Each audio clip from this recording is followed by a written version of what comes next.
এরা হচ্ছে শহীদিন আব্বা। বিসমুল্লাহির রহমানির রহিম। সুপ্রিয় বন্ধুরা, আমি একটা লেখা লিখেছি, লেখাটার নাম দিয়েছি দুটি কথা। ভুল হলে স্বীকার করো, বিভেদ মিটে যাবে। আমি অকপটে ভুল স্বীকার করি, প্রয়োজনে ক্ষমা প্রার্থনা করি।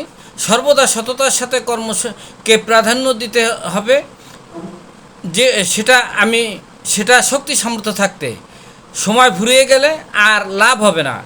বৃদ্ধ মা বাবাকে নিজের সন্তানের মতো লালন পালন করে শেষ বিদায় দিতে হবে, সেটাও আমি সুষ্ঠুভাবে পালন করেছি। তবে আমার স্ত্রীর ভূমিকা ছিল বেশি। লোভ, লালসা, হিংসা, বিদ্বেষ, ক্রোধ এগুলো অমানবিক মূল্যবোধ, এগুলো বর্জন করতে হবে। সততা, শৃঙ্খলা, ন্যায়, ন্যায্যতা এগুলো মানবিক গুণাবলী, এগুলো লালন পালন করতে হবে। আমার বিশ্বাস শান্তিপূর্ণভাবে জীবনযাপন এবং পরপারে স্রষ্টার সান্নিধ্য লাভের থাকবে শুদ্ধ আত্মার সমীকরণ। আমি লেখক, চা বিক্রেতা গোলাম মাওলা শিকদার।